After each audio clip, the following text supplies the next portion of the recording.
Mutabok ka sa atong isla naa kay manok, naa kay iro. Mao ni siya ang mga requirements nga angay nimong iandam. Una, kinahanglan ang imong manok or iro i-ensure gyud nga naa kay vet certificate. So naa kay ikapakita. So mao na siya ang ato ang una nga requirements. Og ang ikaduha mga kois no, kinahanglan na atay shipping permit.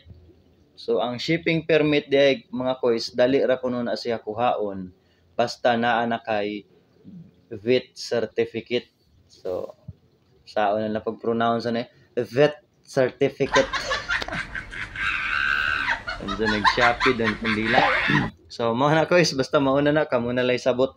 So vet certificate mga kois no ang kinahanglanon unya ang shipping permit dali ra na siya kuhaon basta naa na kay vet certificate. So mao na siya mga kois.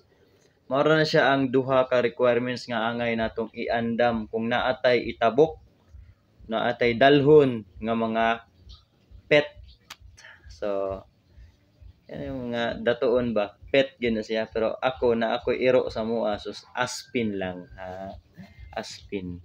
So mao na siya mga kois alang sa kasayuran sa tanan na amoy dalhon nga iro labi na ng hybrid nga mga iro. So mana kinahanglan nato vet certificate unya shipping permit.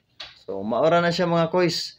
Ang shipping permit mga kois dili kay ko maswito ana pero naara na siya sa Google. So i-search ra na nato sa Google ang NVQSD man siguro to.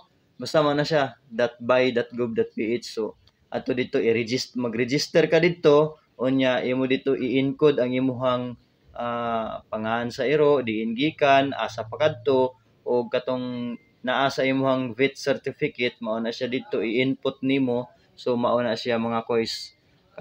Dali ra kayo ang pag-apply ana mga kois sa shipping certificate. So mao na siya. Basta ang importante mga kois na kay vet certificate. So ang ako alang paniguro lang ensure lang yun nga naa kay shipping permit. Dali ra man na siya kay ikuan ra man na nimo.